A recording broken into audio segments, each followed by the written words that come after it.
Hang on a second. What up? We are live. What is up, everybody? Welcome to this epic episode of Pendergast Podcast. What an honor it is today to have our first BSB rider, Jake Marsh. Welcome to the podcast, man. Again, what an honor it is to have you. Yeah, thank you for having me on. Yeah, man. No worries, man. Man. Listen, it's been a dream of mine to reach out and talk to all the riders across the world too, right? And as everybody already knows, BSB is one of my favorite race organizations, and what a track Caldwell Park is. But you know what? We're not here about Caldwell Park. We're here for Jake Marsh. So, Jake, to all the Americans out here, introduce yourself, how you got into motorcycles, and what class you race in right now. All right, so I'm Jake Marsh. I race in BSB in the GP2 class, which runs alongside the Super Sport race, Super Sport 600s. I've only been racing 3 years. This is like my 4th year now. Started on little mini pit bikes, which a lot of people do. And I quickly moved up through the ranks, really. I stepped up onto a Ninja 300 for a year. Half a year, and then I moved on to a Ninja 400. That was quite good fun. Racing in the Team Green Junior Cup at Bemsey. I did okay. I had a lot of crashes, but you know, it's usual learning new bikes. We've quickly stepped up through 600s after that, and we are where we are now. That's mad. Listen, dude, Jake, you know, coming up starting late and to where you are in BSB, man, it's magical, right? Because you don't hear that anymore hardly. A lot of the riders start obviously at a really young age, and then they get to where they are. But you, my friend, are special, right? Yeah, absolutely. So what really got you into motorcycles? Like when you was younger, from my understanding, you really weren't too keen on them a lot, right? So what one day you woke up and you was just like, boom, that's it. This is what I want. So explain that to me. Yeah, so basically all my life, I think from about 4, my dad got me a quad, a little Suzuki quad. And I enjoyed that a little bit. And then after that, we just kind of moved on to little motocross bikes like a PW50 and then a CRF50. And then, I kind of just lost interest throughout growing up through motocrossing and stuff like that. I just left it for a while, and one day we got a supermoto pit bike, and I started doing loads of track days on that and just practicing on it. I was quite enjoying it, and then I lost interest again. And then about 2 years to a year later, my dad decided that he wanted to start racing them. So I said, oh, I'll come have a go again. And then since then, I kind of just something's clicked in me, and I kind of just got on with it. The beast has woken up, right? That inner love was just like, boom, this is it. Yeah, it's nothing like it, man. I tell everybody, you know, it's love for motorcycles, man. It's not for everybody, right? But man, when it grabs a hold of you, it's there's nothing like in the world. There's no it's hard to explain to somebody that's not has the same passion as we do. When you throw on that motorcycle helmet, you hit that start button, clicking in first gear, whether it's reverse shift, standard shift, whatever your preference, and you take off, all your worries, everything, it goes away.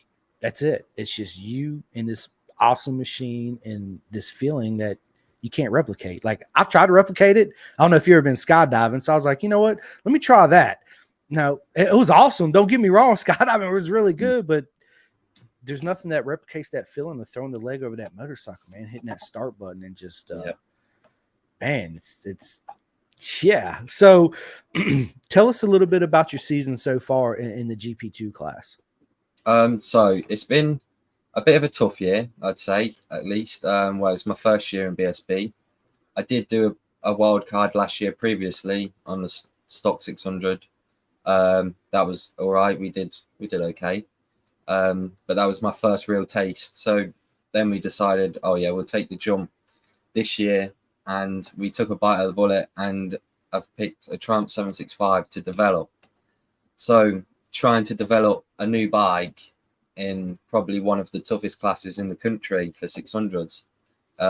It's been tough. I've had a lot of times where I've not qualified because I haven't had the pace, we haven't had the setup, we haven't learnt enough, and then we've had a few crashes due to problems. And yeah, we've got through all that now.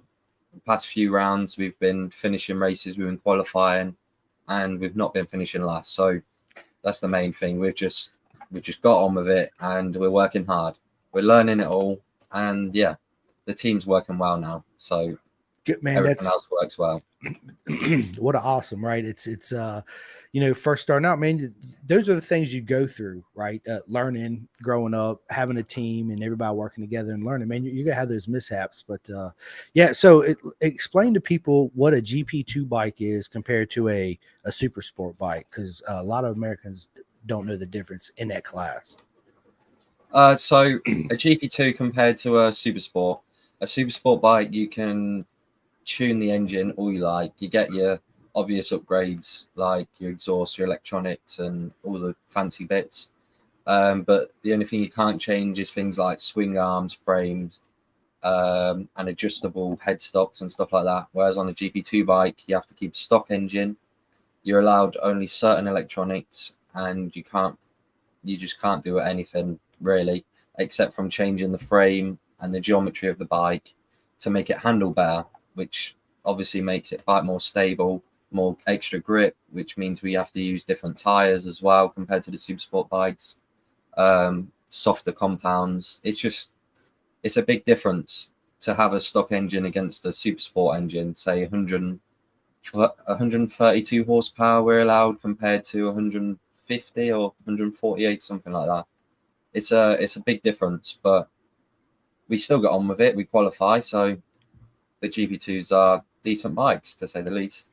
Yeah, I love the idea of the class, having different chassis. So what made you choose the chassis you chose? Like, can you guys pick any chassis you want and run with it? How does that work? Well, there are plenty of different chassis. Like you've got the Kalex Moto 2, which I think there's one of them on the grid, but it's an older one. So the ones that run the CBR 600 engines or whatever. And then people make their own chassis. We've just run a stock bike pretty much this year. We haven't changed the frame. We haven't changed the swing arm, nothing on it. It is all stock, just with some GP2 fairings pretty much. But we've tried adjustable parts on the bike, but nothing seems to work quite yet until maybe next year, where they've had a year of testing and that now. Then they can make something better. But we've tried different linkages for the rear suspension, and that we had one on, but it doesn't give you enough clearance to make the bike shorter. So it's just really long and hard to turn. So we put the stock one back on, so everything on the bike is just stock. But man, competing against guys with a lot of work done to their bikes, man. Yeah, you're doing a proper mega job for sure. Yeah. But listen, that's amazing, man. Amazing. We got a couple comments coming in. So Julie Wright, what's going on, Julie? Julie, I met her in BSB. Was a Thursday with my buddy Paul introduced me. She's known as the queen of BSB. Well, Cadwell Park. She's there all the time with her husband Sam. The proper people. What an honor it was to meet them. And then we got Jane on here. Do you see these comments? Yeah, I can see these comments at the side of the screen. Okay, good. I just want to make sure. And then at the Facebook user, I'm trying to figure out who that is. If you can actually type your name, because it's showing a blank right here. And then Mark, obviously, good lad, Jake Marsh. Yes. So explain to me or tell us about your team. Like, who is on your team? Your dad, your best friend, you got an uncle. Who helps Jake Marsh during the race weekends? Prepare the bike, tire warmers, all that good stuff. Yeah, so we've got we've had a few different changes every now and then because a lot of the team can't make it, and then we have different people that can make it. So we've got Jim, who's helped me out a lot. He's helped me. He just helps every round, does tire warmers, everything, just rebuilding bike, every little check, all the lot. We've got my dad. He does the exact same, checks absolutely everything, makes sure everything's perfect. Just always on it. yeah, the California Superbike School. Sometimes they come and help me out with the team as well. Sometimes, and they help me out a lot with my riding and stuff as well. Big shout out to California Superbike School in the UK. Proper job, guys. Absolutely. Yeah, and obviously we have my teammate Jack.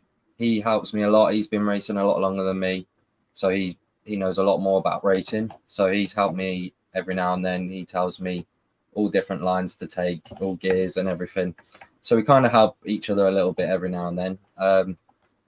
Then he's got his team members. They sometimes help me as well. They're great. You got Jimmy and Reese, awesome guys, great laugh. And yeah, that's really the team. We've got more riders at different levels as well, part of the team.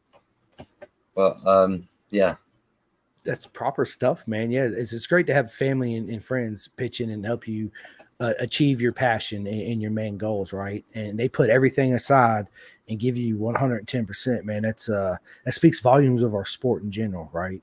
Yeah, you don't get that in a lot of the other sports. You do to a certain extent, but our sport's the best. I'll just go ahead and put it out there. Everybody's watching already knows two-wheel racing is where it's at, right? So Jake, dude, so tell me, why did you pick the GP bike over a super sport bike, a proper super sport? Is it a cheaper route or is it about the same cost? So the GB2 it's a lot cheaper, really, as you don't have to tune the engine, because a lot of the time when you're tuning engines, you're having to refresh them as a getting a lot of wear. So, say for example, our bikes, we have to restrict the revs down, and that just reduces the chance of wearing on the engine a lot. So we're not having to refresh it as much. We might still have to refresh the engine maybe once a year, twice a year anyway, just to keep it top shape. But yeah, with the Super Sport engine, it's like every few rounds, you probably want to be refreshing it just to make sure it's all tidy and working properly. Yeah, tires, fuel, everything's about the same for the Super Sport bikes, everything. But other than that, yeah, it's just cheaper, as in the engine route, really. Right. Yeah, I mean it's a lot of cost. My guess would probably be to refresh one of those engines every whatever they do at 3 or 4 rounds, where there's probably $6,000 to $8,000, probably somewhere around there. It's not cheap, right? So yeah, so as far as tires, you get the same allocation as the 600s, same compounds too, correct? Well, we in the GB2 we have an SEX and an SE0 rear tire, which is like super soft, really. SEX you can probably only use for a qualifying session. It dies that quick. SE0s are pretty good. They probably last about a race. But the Super Sports, they have, I think, I'm not sure if they have SE1s and SE0s or SC2s and SE0s, which are slightly harder compound. They last a bit longer, but obviously they've got more power coming onto the back wheel anyway. Right. And obviously they give you different feel, right? So it's a judgment on what you want to do for the race, right? You want longevity, not as fast lap times, or super fast lap times out the gate, and just try to maintain and keep the tire cool and as grippy as you can throughout the distance of the race. Yeah, it's the game. So listen, man, it was my first time coming to Caldwell Park. What an honor it was to meet everybody. I mean, I could sit here for a whole other podcast thanking everybody. Everybody knows who they are. What an honor it was to meet every single one of you guys. And I said this earlier when we had the phone conversation, man. Caldwell is one of my favorite tracks in the world. The whole everything about it, the uniqueness, how it started, the farmhouse with the dad and his 2 sons, and selling it and they paving it and proper making it a racetrack. Tell us the feeling of what it's like actually coming up to the mountain jump. Like, how do you prepare yourself? Hold up. I'm going to step it back real quick. Tell us the first time you approached the mountain course, right? For that jump. What was that feeling like for the very first time? Left, right, here it is, right? So tell us about that. Well, first time was probably on a Ninja 300. So not a lot of power, but yeah, after watching a lot of YouTube videos and races just all over Caldwell Park, coming into it, you just take a breath and just pin that gas, really, and just up you go, front wheel in the air. I couldn't imagine, right? And then from there, you know, the back section after that, the woods area, you know, all the S's left, right. Man, the track, people don't realize how narrow it actually is and how close. I mean, the walls are, you don't want to wreck there. They're it's really close and tight. Going through that back section, I can imagine too, makes you feel like maybe you're more on a TT course, not a proper race course, right? Just because how it just narrows down and you just got trees and tire walls and we're literally like, I'm probably, if I was to guess, at closing my eyes, going back to it, coming out, doon, right before that final right-hand corner, there's a couple sections you can stand and we're probably maybe 10 feet, maybe a little bit closer to you guys coming through there, and you just feel that energy and that raw power and just, oh man, there's nothing like it in the world. So going through that back section is just as fun as a jump on the mountain, correct? Yeah. Because of that, you know, you're like, I don't want to mess up here, but I'm pinning the gas, just like what you said. I get the most out of it. And then from there you go and you hit the last, which is the right-hand corner, right where the guardrail is. And then it comes down through the straightaway and to the left and the right. And the track fairly opens up from there. It's a great spectator sport. The track is, but I've been to a lot of racetracks and I've told you this, but nothing, not Laguna Seca, not COTA, not Indy, not VIR, none of them even come close to Cadwell Park. I mean, it's, I just can't put into words how mega this place is, and the vibes and the energy and all the love that you know I got showing up there, and it was it was proper. But enough about that. So Jake, how do you go seeking out, since you're fairly new to the sport, correct? And you really just started seriously taking this, you know, 100% serious and want to be a champ, which I already know you can. And everybody that's commenting right now and everybody that's in your corner, they believe in you just as much as we do, and you do in yourself, right? So you're going to do this. But how does Jake, starting out, go out and seek sponsorships? That's a question I ask a lot, because to me, like when I think about going out seeking sponsorships for this podcast, it's like, it's hard for my brain to work that way, if that makes sense, right? Because I'm not used to thinking of it as that way. So how does Jake go about seeking sponsorship that you have? Well, the sponsors we felt lucky with, I think. A lot of thanks to the Superbike School once again. They've helped us out, get a lot of our sponsors, helping out with the team and everything, and obviously supporting me as well themselves. But yeah, it's just a lot of long hours just forwarding emails, contacting local companies, and yeah, just make sure you're on your A game on social media, really, which I mean I do struggle with a little bit, but everyone, at least when I'm posting, I am tagging everyone and I'm getting my name out there. But yeah, you just got to have a bit of personality to yourself, and just make sure you're nice to everyone, really. Yeah. So I guess, Jake, in my mind, when I'm trying to go seek out spot, I haven't done it yet. It's something me and Jules need to do, but it's like, what can I give back to somebody giving me money, right? Other than shout outs on the podcast or bringing the whole team on the podcast, right? Let's just say if a team was like, hey, you know, we want to run your logo, blah, blah, blah. I don't want any money. I just want like a free ticket to come show up in the racing house with you guys in the pit, right? But what I can offer is I'll have the whole crew, all the mechanics, the moms, the wives, the grandmas. Let's go. Bring them on the podcast, right? Man, it's Bank of Dad, Peter. I love it. Yeah, good stuff, Peter. Again, dude, everybody, big shout out to Peter Marsh, Jake's dad. What a wonderful human being he is. And obviously, at the end of the show, Jake's going to put all his, you know, podcast stuff in. I mean, his social media. But do me a favor right now, go on there as this podcast is going on. Look up Jake Marsh, all social media platforms. You'll see him. Number 45, which brings me to that. What chose the number 45? Wow. So I used to run number 35 on the little pit bikes, as Cal Crutchlow was like my idol. Of course, because he's Brit in the main championship of the world. Absolutely. So yeah, 35 was what I started off with, and then when I went to move up, it's actually quite funny. My teammate, who's on my team now, Zach Weston, he actually did his ACU, like his race license before me, but he signed up with the number 35. So I went to choose my number, and he'd already taken it.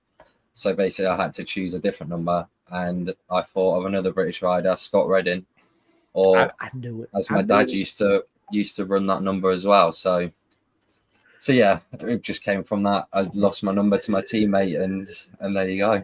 Yeah, so I didn't know the story. Your dad never told me when I had talked to him. Which again, your dad, Peter, is what an amazing person. He didn't tell me that, but I just had this feeling when I seen it. I was like, he's got to be a Scott Redding fan, right? In some way, some form, got to be a Scott Redding. So, yeah, man, Scott Redding. You know, we don't know what his future holds for him. In World Superbike, obviously he's going to stay. We just don't know if he's going to be with BMW or not, but we'll see. Yeah, dude, the Marsh family works tirelessly to help Jake in his dream. Yeah, absolutely, as they should. You know, what a wonderful family. That's what I'm saying. It's our motorcycle community and our families when they put their, I say 110% in. I mean, they're all in, and that's what it's. When I was growing up over here in America, this is what my mom used to say: it takes a village to raise one kid, right? It's the same thing in road racing. It takes a village to raise one road racer, and that's a fact.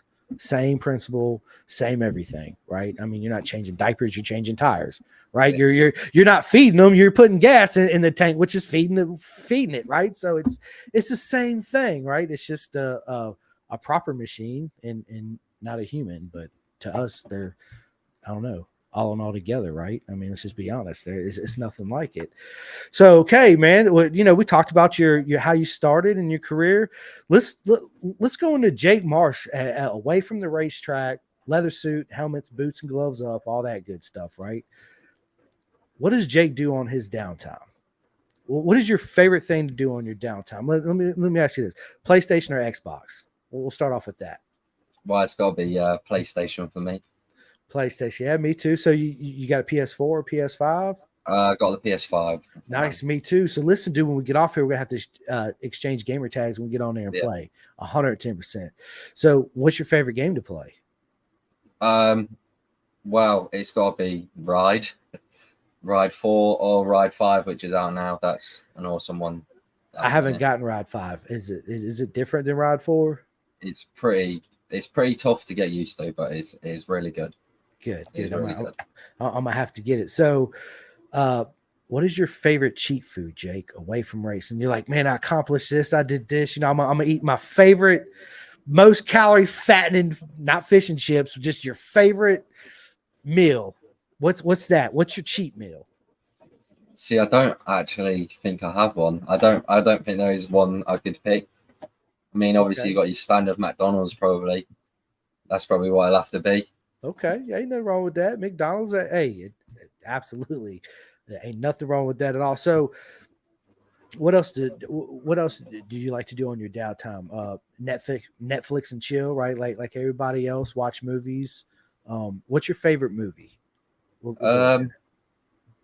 Movie. Your all-time favorite movie, and on top of that, Jake, who would play you as your favorite character in that movie?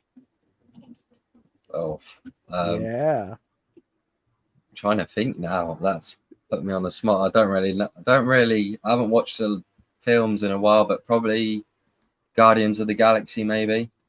Great movie. That's a pretty good film. It's got great music in it as well. It does. And so for a character in there, for me to play, or for them to be you as a character in that movie, who would play you? Famous person would play Jake Marsh in Guardian of the Galaxy, whether you was Groot, whether you was whoever. Who would play you in that movie? What character would you be? Oh, I'd be Star-Lord, main character. And who would play Jake Marsh as Star-Lord? God knows. I have no clue. Well, who's your favorite actor? Mine's Keanu Reeves. I'm a huge fan of Keanu Reeves. So I quite like, is it Ryan Reynolds? Yes. Ryan Yeah, Reynolds. Yeah. he's pretty good. Deadpool. Yeah. Yeah. Deadpool, right? Yeah, he's fun. He's played in a lot of good movies. Ryan Reynolds has. I'm not sure who this question or this statement's coming from. Facebook user. I don't see your name. So if you can, do us a favor and type it in so we can give you a shout out. 110%. So, okay. So movies, food. What's your favorite food? Did you like Italian, Indian, Thai? Oh, I quite like a Mexican food. I quite like my spicy food. I do. Oh yes, me too. Yeah. Me too. I'm a spice guy. Do you ever have you heard of the hot ones on YouTube? Yeah. Okay, so listen. I buy that Last Dab hot sauce. Mm. Have you tried it? No. Oh, it's good. Listen, it's spicy, Jake. I'm not gonna lie. Like you're gonna try, you're gonna be like, it's hot, right? It's proper hot, but put it on some good fish. You in some vinegar. But man, it's got really good flavor. But I haven't had the bomb yet because I already know that's you watch everybody that eats it. It's pain, right? That's all that is, just pure pain. I like really hot stuff. I got to be in the mood for it. One, right? Other than that, I take, let's say normally when I go to a restaurant, 4 out of 5 spice. It's either 3 or 4. If I'm feeling really froggy, I do 5. But just a quick story on Indian food. I love Indian food, Thai food. Thai food's probably my favorite, and Greek. So I go to this Indian restaurant and I'm all like, yeah, I'm gonna get the hottest stuff they have. So the guy comes up, tikka masala, spice level. I said, the hottest you got, make it as hot as you can make it. He's like, are you sure? I'm like, yeah. Jake, I sit down, non bread. I get about 5 bites in this stuff. And all of a sudden I was like, wait a minute. Something is not right here. And then it was like instant. My whole body, it's like somebody poured gasoline on me. It's lit me on fire, pulled my tongue out, hit it with an ice pick, poured gasoline on that and lit that on fire. It was, it was a huge mistake on my part. Yeah. I'll tell you that. And the Indian guy's looking at me, he's watching me, he's laughing, right? Because I look at him as sweat and smarts just pouring off of me. And the guy's over there laughing at me. And I'm trying to laugh too, but I'm in so much pain. It's hard. I'm crying, laughing at the same time myself. My mom and dad are just like, what is wrong with you? You know what I'm saying? Like, why you like to punish yourself? But man, when you really like that spicy food, when you get that right combination where it's almost too hot, but it's not too hot. It's like you get this euphoria feeling, almost like you're not drunk, but just this like natural, really, really good sensation, right? It's hard to explain. It's awesome, man. So your favorite food is what now? Mexican spice? Mexican yeah. What's your favorite Mexican dish? Probably enchiladas. Enchiladas, nice, man. We love Mexican food. My wife especially loves Mexican food. She loves tacos. I do too. I like the out here in America, when I go, I get this they take a pineapple, I forget the name of it, and they cut it in half and they hollow out the pineapple and they cook the pineapple chunks with like chicken, chorizo, steak, or whatever you want, fill it with vegetables and cheese and all that. Good, man, it's good. It's really good because you get the heat and the sweetness of the pineapple. It's yeah. So do you like to cook, Jake? I'm not very good at cooking. No, not very good at cooking. No. Listen, I watched my mom grow up. My mom cooked a lot, so I watched her. And then when I finally got married, and I guess I had to cook. I don't have to cook, but I'm the cook of the family. Man, I really enjoy cooking. And I didn't realize how much I learned by watching my mom cook. And it's a lot of fun, man. It really is to cook. Yeah, you should learn to cook, man. When you get your proper girlfriend, you cook her a nice dish, dude. Yes, absolutely. Bro, absolutely, man. So speaking of that, does Jake Marsh have a girlfriend? I don't know. You don't know? No. Well, everybody listening, my man Jake is free, but you cannot interfere during the racing at all. So that can't happen. Absolutely not. But yes, my man is free. That's good stuff, man. So other than, your favorite movie, your food, PlayStation, Xbox, what else does Jake like to do away from motorcycles? Mountain bike riding? I've started hitting the gym and I'm really enjoying that at the minute. I do really like that. It's pretty fun. I actually don't really do a lot, to be fair. That's pretty much it. So you don't got to ride mountain bikes, go for a walk or anything like that? Fishing? You don't do any fishing? My whole life is just, I think I just love motorbike. So if I'm off track, I just want to do something motorbike. So example, I play my games on my motorbikes, and yeah, it's just my favorite thing in the world. That me too, man. Me too. Absolutely. So, what would be your favorite way to train then? Like supermoto, motocross. What would you be your preferred method of training? So I do like my pit bikes, my supermoto. It's just obviously it's a smaller way of riding on the tarmac, and you practice a lot of your tarmac skills on them. So say like I can probably just grab a load of front brake into a corner and just try and hold it on my knee, saving the front tuck, or even flat tracking. Flat tracking's another good one. Um, Going around on the clay with the street tires on the little CRF 100s, learning how to slide in the back end and all of that that's great fun. Oh, That's how I do that in winter, probably all the time. It's really good. I couldn't imagine locking up the front brake, saving it on my knee, and then learning how to slide the bike. Right? Yeah, I mean, I do track days, every once in a while, but dude, nothing compared to Jake. You would smoke me. Like I wouldn't even line up. I'd be like, nah, I play on PS4 or PS5, but I already know. Like on a little 50 or whatever. Yeah, I want to say I would race you. I would ride with you, but I would literally take off and watch you just keep going further and further and count the seconds in my helmet until Jake come back around. I'd be like, all right, that's one lap. Let's see if I can just keep it at that. Right. Yeah, I couldn't imagine, the feeling of exactly what you just said. Even on a little 110, people don't realize riding little bikes, you learn so much from riding a little bike proper versus riding a big bike unproper and trying to learn the proper way of riding it, because you get so much feeling off a smaller bike, right? Yeah. And the feedback you get, you translate that into your 600 or your 400 or your 300 or whatever it is, whoever's riding. And at first, a lot of people are like, oh, I ride a 1000. I do this, I do that. I'm like, can you properly ride? Like, do you really know body position? Really know how to ride? Oh, I don't need to train on a 125. That's too small, right? But once they get out there and they get on a 125, then they realize they're like, I really don't know how to ride. Like this right here is amazing, right? It's like Jules, my partner on the podcast. He just went out to Michael Carrera SFL Yeah. Mini, GP in Florida. Big shout out to them guys. Rick Glover, his son Juju, that races in. Yeah, Juju's the man. Avery. So Avery Draher that just won the 400 title. Congratulations to the lap slayer, Avery Dre. That's the nickname we got. I'm actually waiting on Jules. Listen, I know you're listening, Jules. I'm waiting on Jake's nickname. So yeah, I need that. So Jake, everybody gets their own Pendergast nickname. Jules, he does it all the time. I've only done it once and I didn't realize I did it, and he actually used that, which was pretty cool. So it's yeah. So you'll get your nickname in no time. But yeah, again, Michael Carrera and FSL Mini. So what they do, Jake, is you don't even have to learn how to ride, Jake. So let's say you got a little kid, right? He's 5, 6, 7, 8, whatever. Basically, you pick where the event's going to be at. You show up. They provide the boots, the motorcycle, the gloves, the leathers, everything. And they teach your kid or you how to ride. I mean, how awesome is that, right? Not only that, it's such a proven school and the people are so fantastic.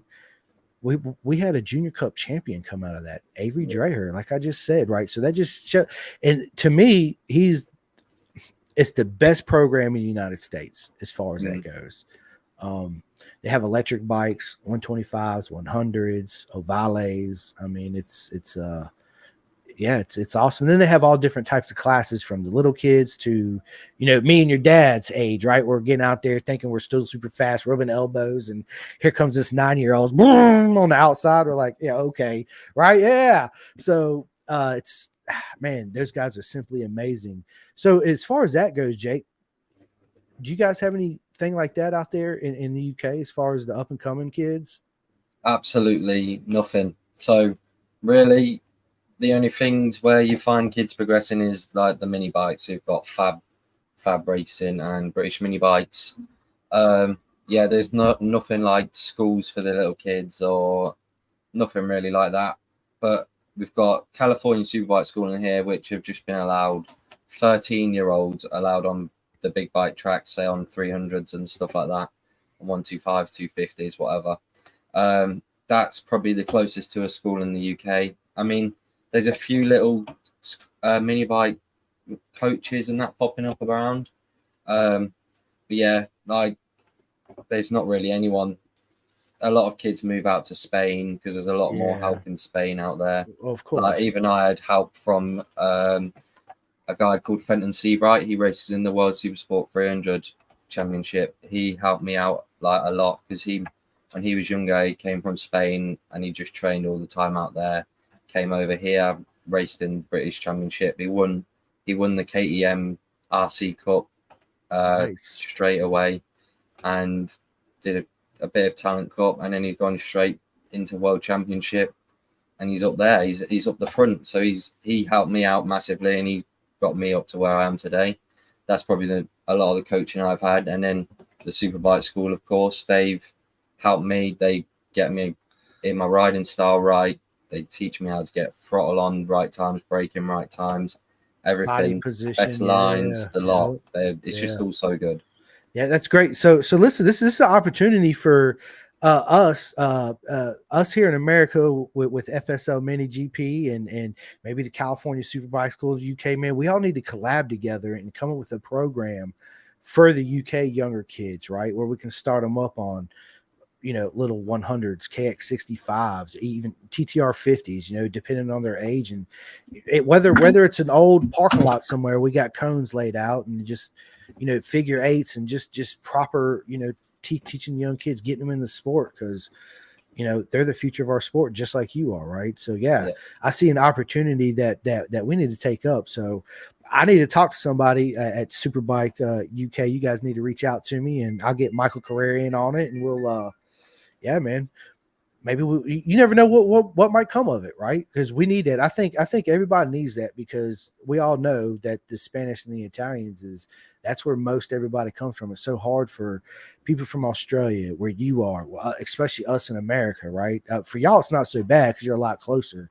For us, we got to get the passport, we got to get major backing. A lot of the kids, sometimes their parents stay at home and they go with one of their coaches or whoever it is, and they're out there all by themselves in a different side of the world, right? It's different to whereas if you had a proper setup in your home country that you can physically go to, and they go to a lot of tracks, right? So they're based out of Florida, so they do all Florida tracks, of course, because the cost of going from state to state. But yeah, it's I think it would help out the sport a lot if we had more of that organization for all the up and coming kids. And that guy you had said that helped you out. What was his name again? Fenton Seabright. Yeah, big shout out to him, man. What a proper mate he is, right? I mean, Yeah. Look at you now. It's man, it's awesome. We have a comment here. I'm not sure who put this up, but whoever did this, thank you. Jake's progression in the last 18 months is me and Jake was talking about this. So people don't know this unless I get them on the podcast. But what I do is when I reach out, like I did to Jake, let's set up a video chat. So it's basically what we're doing right now, but we're recording, right? So we sit down, we introduce each other, and it ends up being, I don't know, an hour and a half, whatever it is. And most of the time I should hit record, right? Because it's such a great time. But yeah, I learn a lot about our guests when we do that. And I do that too, right? So it's a partnership when we come on. It's not two strangers coming on the podcast. And but yeah, I think that our sport would grow greatly if we did have more organizations like that around. And then it says we already have a path for mini bikes, Jake RD Racing. Nice. Have you heard of that? Jake. Sure Jake. Who the comments from.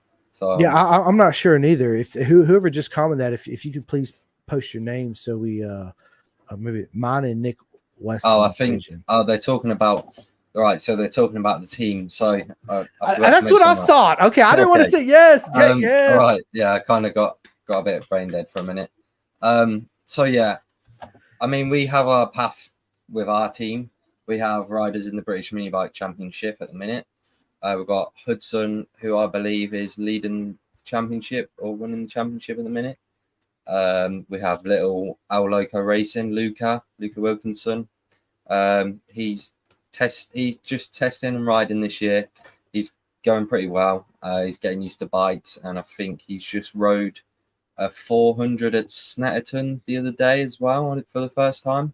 I think that was pretty good test he had. It was slightly wet, so it was a bit tough. So yeah, as you can see, they're only 12, 13, and they've already been on the mini bikes, stuck there for multiple years, and now we've brought them up onto bigger bikes. I think Hudson, he's just started riding a 125 in endurance championship in the little sprint races. And then yeah, we've got little Zach. He's come from pit bikes. He's leading the championship at the minute as well on the Team Green Junior Cup, which is also great. And then yeah, you've got me and Jack Kirsch in BSB as well. So we have got a little bit of the path with the team, and we are always spotting other riders and looking at other riders as well, just to see where we can help out. That's so. Who does the scouting? Is it you and your dad, or? Well, we have the whole team. We have the whole team looking. If they see people that they think are doing well and look like they like really have passion and want to do better in their riding, we just try and look for the best kids for that. Not necessarily someone with money, but right. Someone that might have the talent that just can't afford to get there. But we just need the help and guidance to get there as well, so they're not clueless when they move up either. Yeah, that's and what you guys are doing for the sport is it's amazing. It really is. I see it as like wasted talent, right? Because you got so many kids and you watch them on these mini tracks and they're so fast, right? But they can't progress from the next level because of the cost. It's a huge cost jump going into, just like you, 600 super sport, right? Or even the 400 class. Let's just be honest. Going to the 400 class, even at BSB is, it's super expensive, right? So you're talking about mom and dad's second mortgages on the house and taking loans out, selling cars, sacrificing it. There's so much that goes into it to raise kids into this sport, and it's just so expensive. I really would love to see a class that was just basically all stock motorcycle, right? Minus your rear sets, your clip-ons. Of course, you got to have that to set it up, to make you comfortable on the bike. I mean, even as far as stock exhaust goes, man, I mean, just keep it as stock as you can do. Of course, suspension and tires, right? And brakes. Your very minimum necessities you need. And then, cut them loose, man, because then it's a proper, cheap entry, don't cost so much money. It's stock, right? So you're not going to have to rebuild the motor. You run whatever, Dunlop, Pirelli, whoever, Metzler, whoever sponsors the series. So here in Moto America, I don't know how it is in BSB. I think I worked with Chris Lugard 2019. I want to say it was like $450 or $425 for a set of Dunlop slicks. Yeah. I think it's about, we have to run Pirelli slicks, and I think it's around the £400. So that's about probably around equal. The same price. Yeah. This has got to go. Sorry. Good luck at Alton, Jake. Yeah, absolutely. Yeah. So listen, you do have that coming up, and that's coming up this weekend. So how do you feel about going to Alton Park this weekend, Jake? I'm pretty excited. It's one of my near the top tracks. So yeah, it's a pretty good track. We did a little test there the other day. And yeah, we did some decent times compared to the start of the year. At the start of the year, I had a little crash that a lot of my viewers probably have seen, where I lost the rear end in the wet due to a quick shifter problem, and the bike ended up on top of me. I think I ended up about 180 degrees before I actually fell off the bike. Yeah. Standing upright as well, twisted all the way around. Yeah, I seen it. I looked it up. Yeah, it was yeah, but yeah, we're doing some decent times around there now. There's a little bit of time to gain, but that's probably due to fresh tires, race fuel, and obviously being with the faster riders pulling me along. Because on a track day, it's very hard when you've got a few people that aren't as quick. Yeah. It's just getting away sometimes, but yeah, I'm confident for the weekend. I feel like it'll be a good one. Just got to go out there and see what I can do. Put your head down and pin the gas and make it happen. That's it. Yeah. So are you, with a fuel load, starting out on the race, as the race progresses, obviously you feel like you can do, are you consistent as far as lap times from the beginning of the race to the end of the race? Are you better towards the end of the race, tire management, all that good stuff? sometimes it just really depends. Like heat, like say I could probably have a really fast lap at the start. Then as it's been so hot, the tires are just wearing and your lap times just start to drop off. Or as I had a problem at Cadwell where I got arm pump, so I had really fast. I think I did my fastest time in the second lap of the race, and then I just started dropping off because I just couldn't grip on, so I was struggling. But a lot of the time, it's just consistent, probably within half a second a lap, each lap, every lap for a whole race, maybe. Or sometimes you'll just do something completely different and you'll just go a second quicker or a second slower, whatever. You just never know what happens. And that could all be down to just by changing your body position. Yeah. I mean, it's crazy when people think about that, but yeah, your body position, the way you come off the brake onto the throttle, that it transition left to right, using your hips, man. There's so much going into racing a motorcycle proper fast. Yeah, a lot of people just don't understand it. But it's such a mega sport, right? Mm-hmm. So yeah, so Alton Park, man, I've never been, played it on the PlayStation. As everybody knows, I already said Cowell Park's my favorite, and I suck at it. It's horrible. I crash all the time, but hey, it is what it is. So what's your favorite part of Alton Park? So my favorite part of Alton Park would probably be the corner shell oils. It's where the corner is actually really banked, so you can brake really late into it. As soon as you hit that camber, it just takes all your speed away. So you can hit it really fast. You go a little bit wide, and then you cut it back tight, and you just open that power. But it curves. It's like Daytona. Say when you're going around the long right hander and then it goes back to flat, it's pretty much like that on the exit, and it's a really hard for the rear tire to get used to that as you're going slightly uphill as well. Yeah, it slides a lot, but that's probably my favorite corner on the track. And then it goes into a tight chicane, and the chicanes are just great.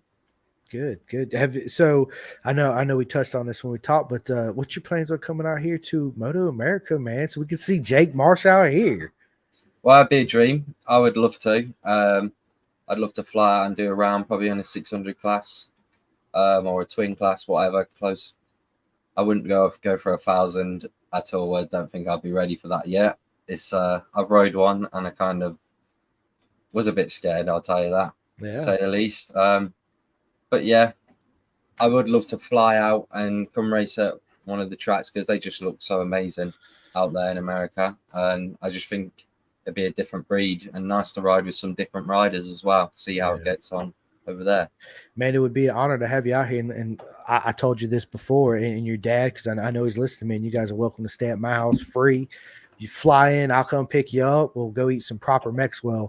We'll eat some good Mexican here anyway, right? But we do. We do. We got. There's a couple Mexicans joint like Tacos Rojos, and we have a couple taco trucks in front of like the Mexican grocery store. And man, they are proper, as you guys say, right? It's really good. Yeah, man, we would love to see you out here in Moto America. I think it'd be good for the sport for BSB and Moto America to collide, right? Get some riders out here. Of course, we've had Chaz Davies out here, but he didn't race in British Superbike. Who have we had a British Superbike rider out here before? Not that I know of. I can't. Yeah, I'm trying to think. Now. Neil Hodgson. Yeah, Neil Hodgkinson. Yeah. So we did have him, and I'm sure there's several others, but I just can't think of them right now. But yeah, it's man, we'd love to have you guys out here and get it in, man. Proper racing, yeah, it'd be a lot of fun. Our racetracks, like I said, because I've been out there, it's they're similar. In the way that they are. I've never ridden, obviously, a track in the UK. I've ridden several here in America, but the layouts, the width, and how everything's pretty much set up it's pretty close. I don't see, any of you guys having Dean Ellison. Yes, Julie, thank you. Dean Ellison. Yes, he did too. Absolutely. Yep. Yeah. And so listen, off top, what'd you think about Scott Redden coming to BSB and winning the title, right? Was that not proper or what? Yeah, that was good. Yeah. So I let me mean, ask. have you ever Go ahead. seen that photo of Scott Redding with his head down on the Aprilia? I remember I've watched his whole career, but not the particular photo you're talking Yeah, about. you'll have to find that photo after. That is a really cool photo where he's got his shoulder down and he's got his head on the floor on a big superbike. Oh It's yes, yes, yeah. crazy. Where he's Yeah, dragging his helmet. Yes, yeah. yes. That is crazy. Yes, we could do a wild card for someone. Yeah, absolutely. We'll get Mm. together and yeah, because I know a lot of the junior cup guys out here and a lot of the families. And yeah, man, listen, we can make it happen. I'm gonna put my fillers out there. I'm gonna talk to some people, Jay. I'm gonna see what I can do to get you out here and get you on a Twins Cup bike or even a 400, just something Yeah. to, yeah, ride an American track, man, Any bike, I'd be up for it. yeah, see how it goes, man. You know what? I'll put in the work and I'll see Yeah. what I can make happen. Also, I'll talk to a good mate of mine, Dave Neal, which I know you heard of. He's a man. Big shout out to Dave Neal, man. I love this guy. He is one of my great friends. What a proper bloke he is. Off Track Podcast. I'm gonna talk to him and see maybe if we could get you on his podcast too as well, because he works obviously closely with all the BSB boys, right? Yeah. He was the press officer for OMG, right? Rich Energy for a couple of years. And yeah, it's a proper guy. So Ethan, big love, Jake. Yeah, big shout out to Ethan, man. Appreciate you guys watching. I mean, dude, there's a lot of people. California Superbike School, UK. Thank you so much. Brandon Woods, Kale Walker Racing, Clint Walker, Julia Wright. I mean, there's so many people. Jules is actually watching. Jules, we're waiting on you to jump in and say hi, man. So when you get a chance, pop up on in here. Man, Jonathan, he always, supports. Dude, my boss supports the podcast. Of course, Peter Marsh, proper guy. Yeah, there's so many people. Mark, Jane, man, this is awesome, Jake. Like, you got so much love. There's so many people that love you, man, support you. It's bro, you're gonna go to Alta Park. So what's your expectations going in for this weekend? Well, every round, no expectations. We just got to see what happens because you never know what the weekend brings. Weather-wise, haven't really looked into it yet. There's no point looking into it yet. If it's wet, I'm not bothered at all. I really do like the wet. I think at Brands Hatch earlier on this year, I started 40th and I finished 26th or 27th in the wet. So yeah, it doesn't affect me in any way. But dry, I'm not too bothered. I'm just hoping for some great battles this weekend and just hoping to push up into some big packs. Maybe. Yeah, listen, you will. So, do you prefer racing in the rain or the dry? I do prefer racing in the dry, just because, yeah, I just like the grip. But in the wet, I do really like that as well, especially when you have the bike sliding all over the place, and it's just amazing. Wow. Having to outbrake people as well. Yeah, it's crazy to see the different caliber of riding in some people's riding when it turns wet. You don't understand how much it changes someone as a rider. Yeah, I guarantee it, man. And a lot of people don't realize how much grip a rain tire has in the rain. Yeah. Right. I mean, you see the grooves, but man, them guys, they're going proper fast. Yeah, they might be 4 seconds or whatever off the pace, but listen, they're fast. Even on their rain tires, you couldn't get within probably 10 seconds a lap on slicks on a dry. What you trying to catch these guys, right? I mean, it amazes me when I see them. It's and how fast they go in the rain, especially in real life. And that also brings me to another point, just like what you said. Listen, everybody, UK weather, you cannot predict it. I felt like after my 4th day there, everywhere I went, I needed a backpack with a rain jacket, a beanie hat, a normal jacket, a pair of shorts, long socks, short socks, because the weather changes all the time. You wake up in the morning, it's going to be 70 degrees. And then 3 hours later, it's 50 something degrees. It's pouring rain and it's proper cold. And about 30 minutes later, guess what? The sun opens up and now it's nice and hot again. You're taking off beanie hats and all that good stuff to go along with it. It's a proper place, man. It's different. Yeah, it really is. So Alton Park, man, what's your favorite racetrack on the calendar? Just let me ask you this, not on the calendar, in the world. What's Jake Marsh's favorite racetrack in the world, and what's your favorite racetrack you've been on? So there's two questions. So favorite racetrack I've been on is either Cadwell or it would have to be Andalusia in Spain. Oh, that nice. track is pretty good track. But favorite track in the world would probably have to be Portimao. That track just looks insane. Mint, don't it? Yeah, it's just crazy, and for it to be a GP track as well, it's proper. It's awesome. Yeah. So let me ask you this then: if Jake Marsh can pick any motorcycle at any championship, new or old, okay, meaning 500 GP, Barry Sheen's time, Valentino Rossi, whatever. What bike would you be, and what team would you want to race for, and who would be your teammate? So, is this just out of every bike ever? Yeah, proper, right? Whether it's the new Aprilia MotoGP bike or whatever it is, who would Jake Marsh? Who would be your dream teammate in your dream team in your dream organization to race for? Let me ask you that. Make it easier. Well, my favorite team would probably be. I actually quite like the new Rocket BMW that Leon Haslam rides at BSB. I like that. That's gorgeous. It's beautiful. Teammate would probably have to be. I'd probably say Alicia Spargo. Nice. I do like that guy. I like Alicia too. And yeah, probably at like World Superbikes or something. Because I'm not really, as much as everyone loves MotoGP, I'm not really a big fan of how crazy them bikes are. I quite like the standard, a super bike. Yes, finally. Yes, me too, man. It's like, man, you look at a GP bike, you're looking at 50 billion switches, and just it's like, this ain't even a bike. This is a computer, basically. Yeah. Right. Yeah. So I'm with you, man. I like Alicia Spargo too. I always like the underdogs, right? Yeah, a lot of people give Alicia hard time. Oh, you've ridden 300 and something GPs, you only won 2, but you know what?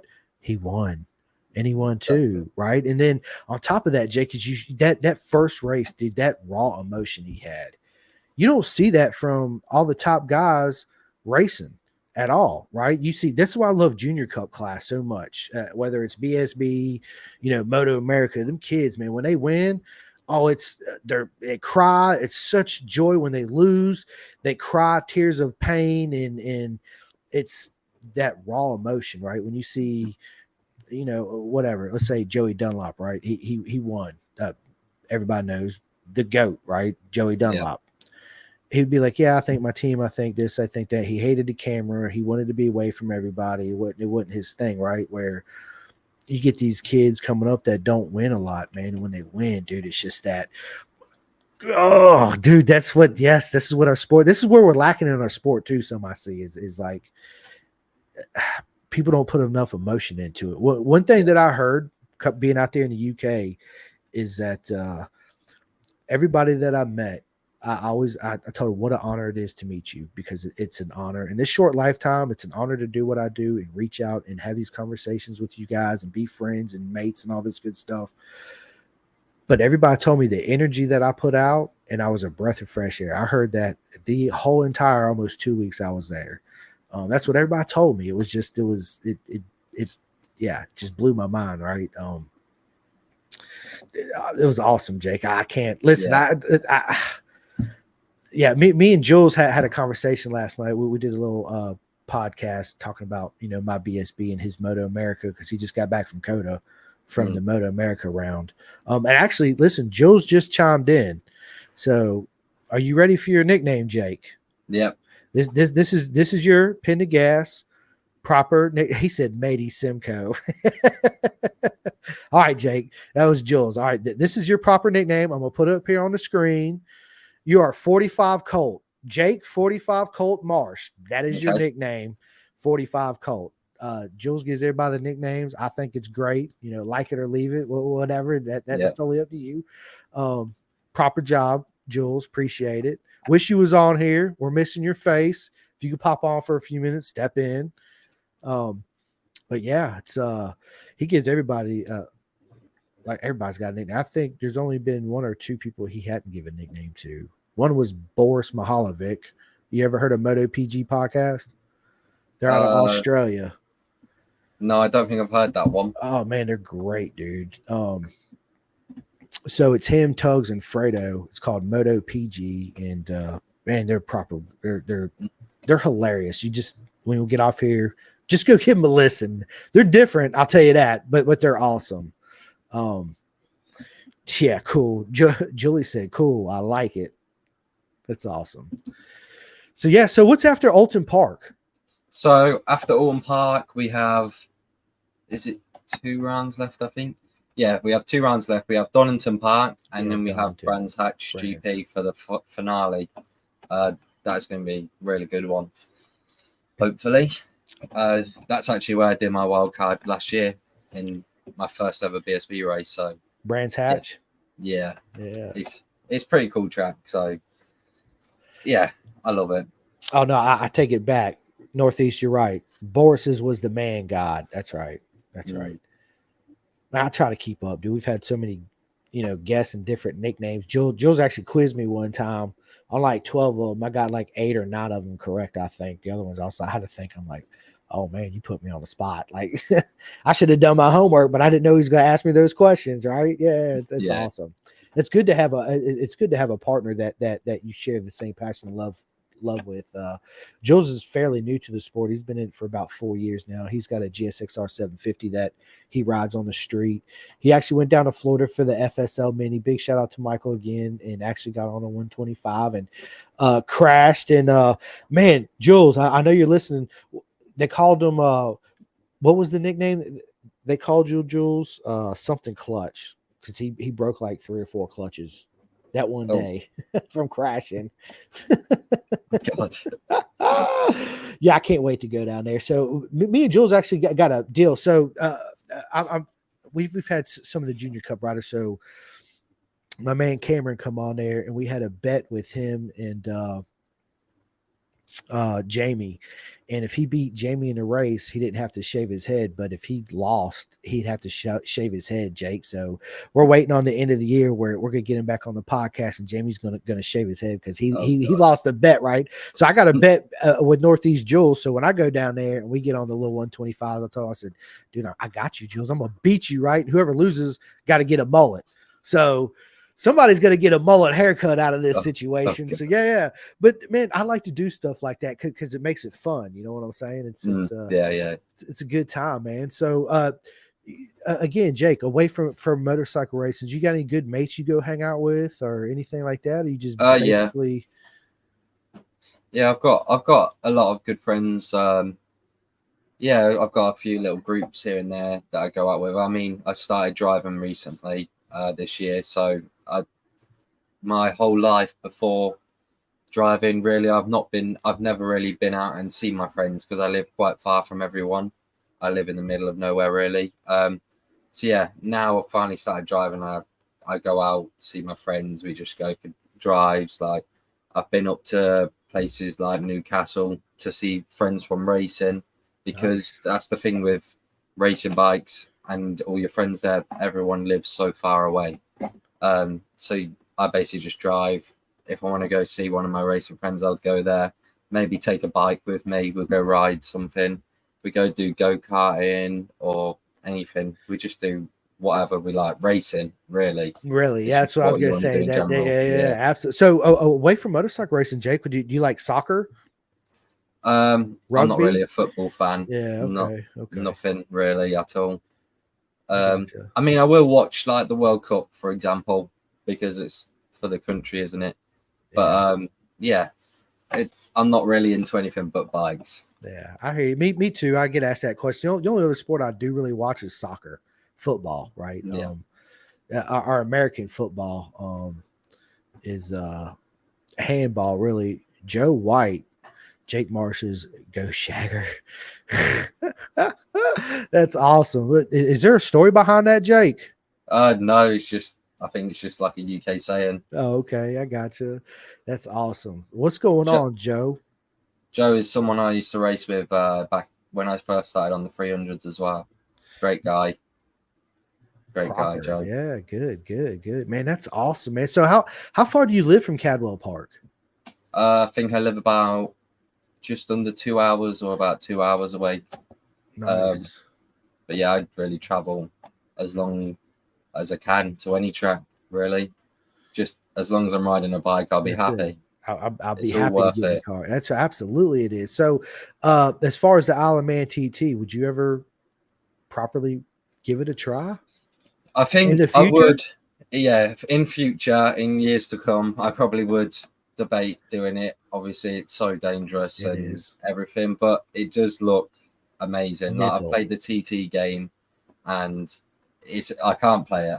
I'm so too bad at it. It's too tight, and just then it's being so close to the curbs, walls, houses, everything. It's insane, and especially the mountain section.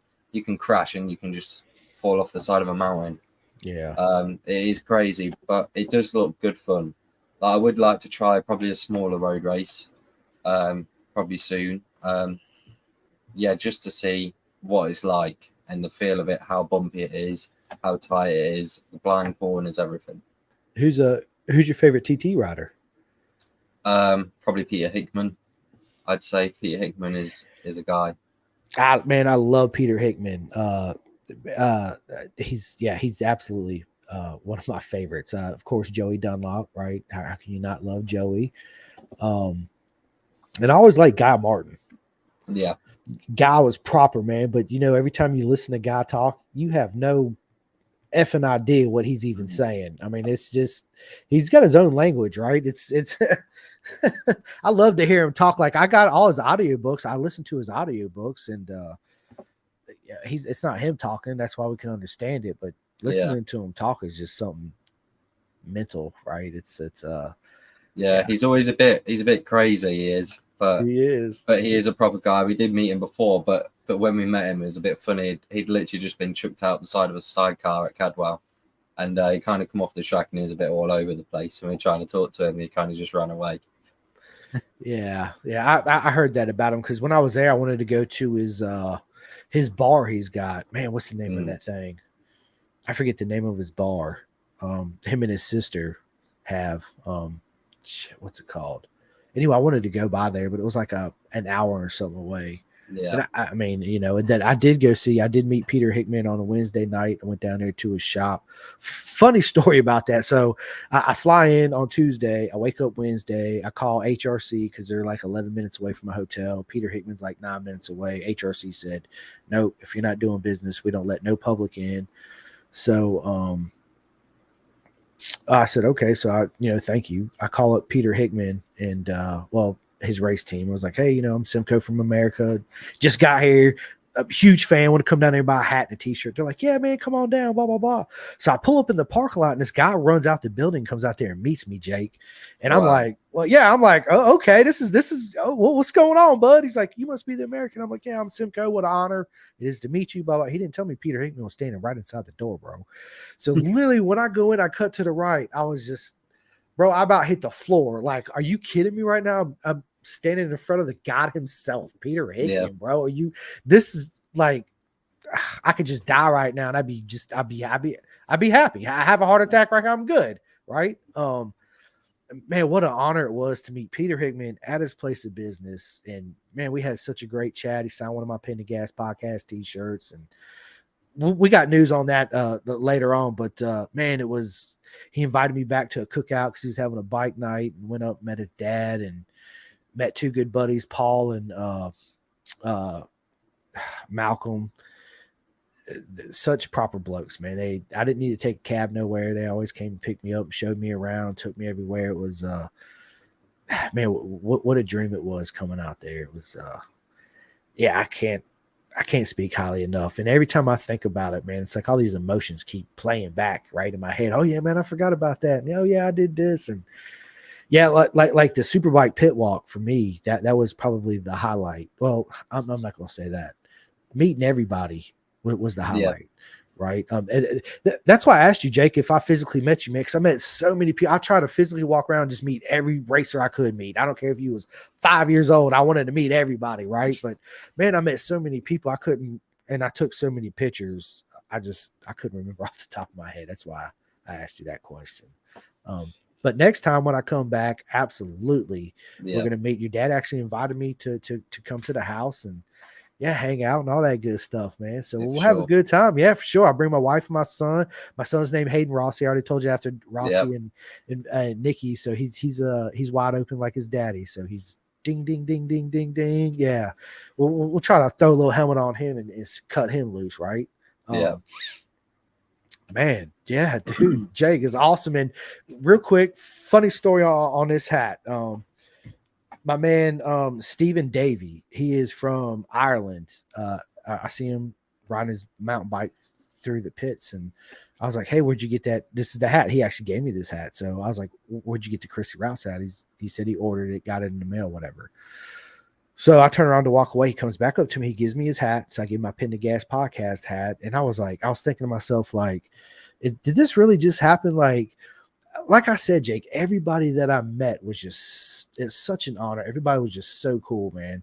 So big shout out to Stephen Davey, man. Thank you so much for the hat. I hope you enjoy your Pin to podcast hat and, following all that good stuff, man. He's a proper guy, man. And, hopefully, man, I'll be able to run into him again one day. I'm definitely going to hit him up when I come back out there and say, hey, I'll be at Caldwell Park and, let's meet. And we had talked about this earlier, man. It's hard for me to go to any other racetrack but Caldwell Park, man. I mean, it's done ruined it for me, man. It really has. Like I can see myself going to Brands Hatch because we stopped by there on my way out, which was really cool. And Donington, right? Because let's just be honest, Donington's one of the pinnacles of the UK tracks, man. Super famous track. MotoGP used to go there. What a flowing section of it, especially the first part of it. When you're coming downhill, the left and the right, and then left again and the straight. And yeah, dude, it that has a section on it that kind of reminds me of Mugello. Yeah. Right? It's very Mugello-esque, that track is. But yeah, it's a proper track, man. Absolutely. It's pretty good. It's just really flowy. Donington's one of the coolest tracks, especially how much it tightens up when you get to the GP section, where you've just got a nice tight chicane, little straight onto a tight hairpin. You flat out of there into another hairpin onto the straight, and the hairpin actually has a little dip in it because it drops down to a lower level. It's pretty cool. I couldn't imagine. Like I said, I played on my PlayStation, but riding in real life would be, so let me ask you this, Jake, right? Playing the PlayStation games of the tracks that you actually raced on, what's the realistic levels of it? Is it pretty accurate as far as the layout of the track, the bumps and all that, or is it like, this is not even kind of close? Well, I actually find that they are really, really close. They are pretty close. It's not exact points, but yeah, like I can use the same braking markers in the game. I can use the same turn points and stuff like that. It is really close. And yeah, what California Superbike School said there, that would be awesome to get you over on the school. Yeah, listen, Jane, thank you so much again. Proper, right? Everybody's nothing but love, and absolutely, I'll shoot you an email, and yeah, we'll make it happen. And thank you so much. It would be an absolute honor to come out there and hang out with everybody. And what really does it for me too, Jake, is like when I have people on my podcast and I meet them in real life. It's like, man, that's like to me, that's one of the greatest feelings ever. Cause it's like, bro, what is up, my man? It's just big old hugs and laughs and giggles. And man, the energy is just, oh man, I can't wait, dude. Yes, Jake, because we will meet and your dad and everybody and Superbike out there, Superbike School. Yes. Thank you guys so much. It's going to be Jane. Thank you. I can't, dude. Sometimes I get emotional, man, for real. I don't show it on camera, but there's times I get off camera and just all the love and joy people give me all the time. It's a lot to take, Jake. It really is sometimes, because honestly, when I was the first guest on Pin to Gas podcast, I tell everybody, the whole story, but before I have them come on here, and you know, going from thinking back to watching the first episode that I was on to where we are now, and all the love and feedback, and just, I just listen. It's just been such a dream. It's just like you, Jake, riding, right?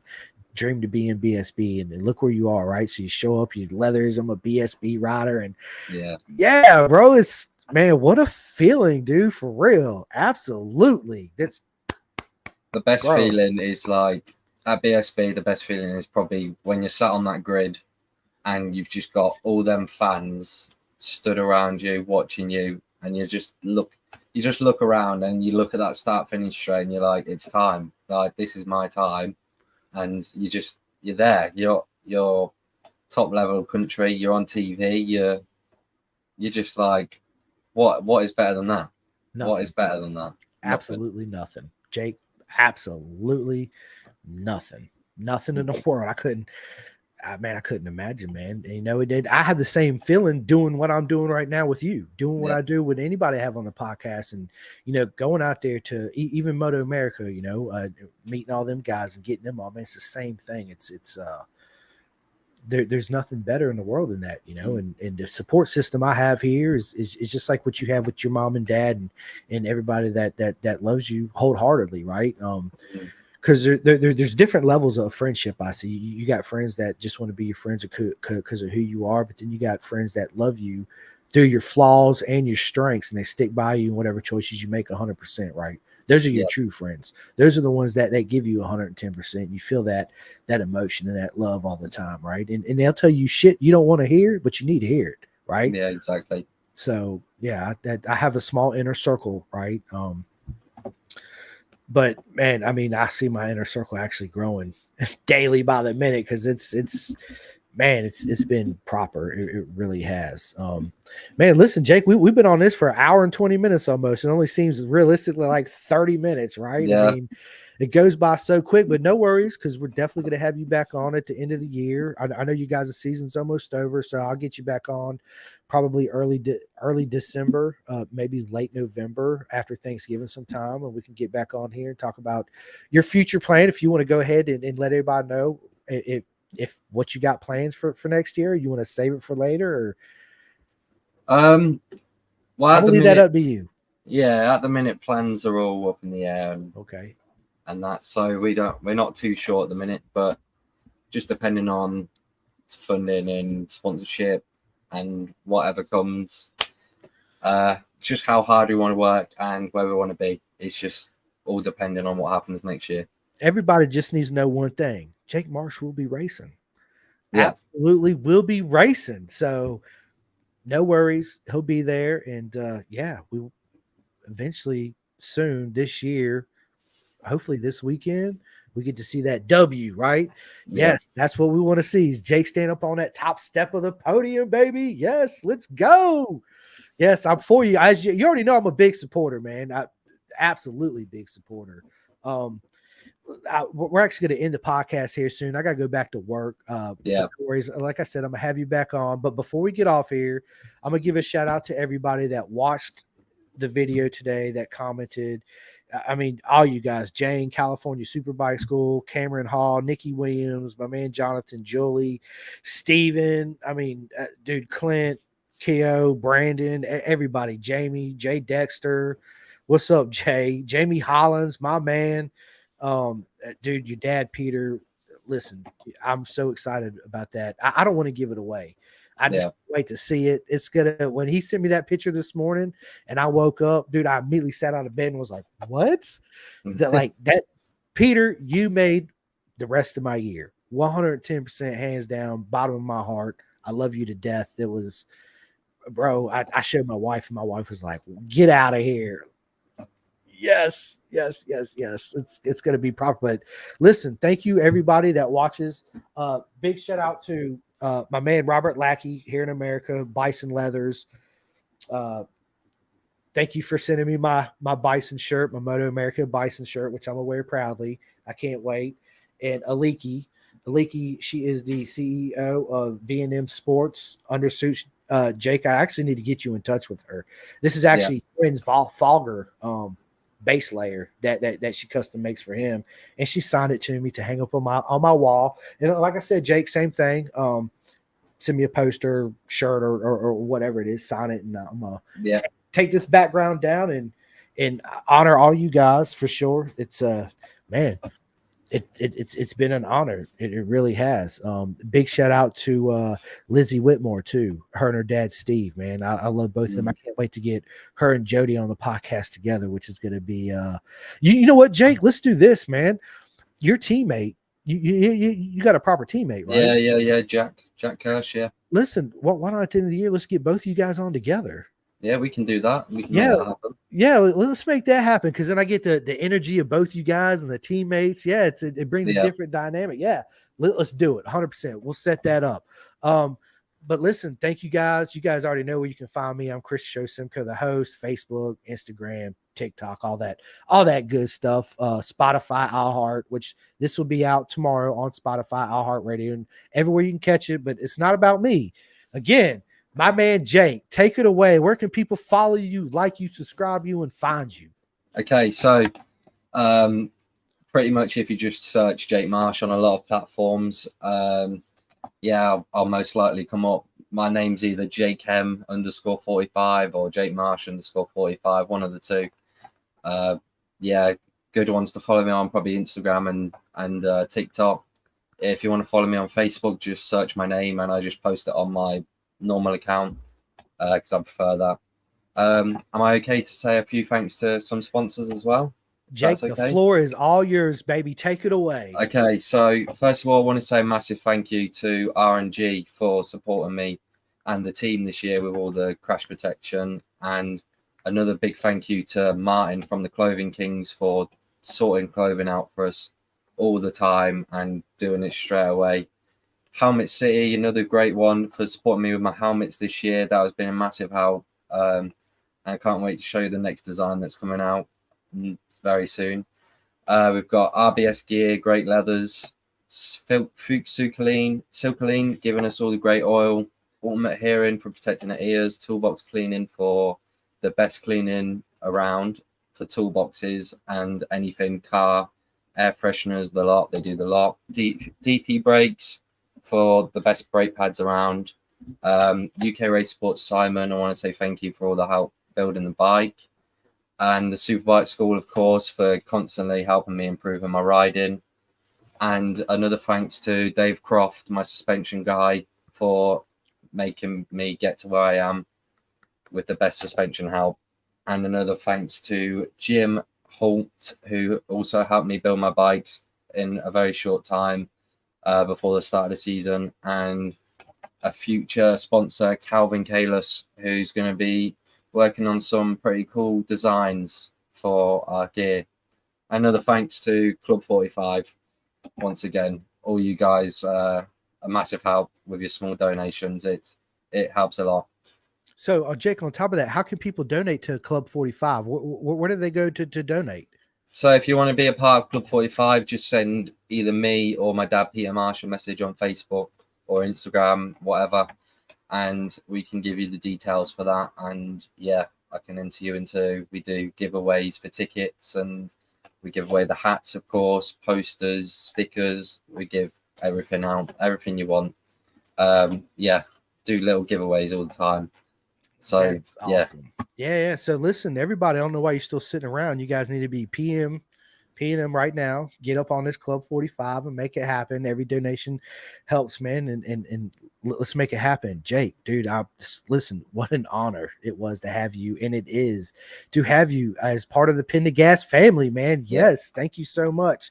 I can't wait to have you back on. I'm so looking forward to it. Again, thank you. Is there anything else you'd like to say? Oh yeah, one more thanks to my granddad, or as we say, GT, for always being there and taking us to every track. And just there. He does all the cooking, the cleaning.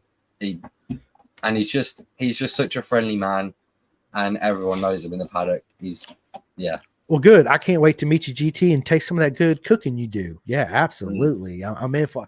Can you make a proper fish and chips and some mushy peas? I mean, that might be a struggle, but he does make a good bacon and sausage sandwich in the morning. Man, that sounds good too, right? Yeah, yeah, absolutely. Bacon and sausage. Yeah, I'm with it. I'm with it. So, yeah, Jake, I'll end the podcast here in a second. Just stay on for a few more minutes. But listen, again, everybody, Nikki Williams, just everybody, thank you guys so much for all the love and support on the podcast. I just can't tell you how much it means to me and Jules. It's what an honor it is, and to be able to share this with everybody, it's fantastic. But anyway, until next time.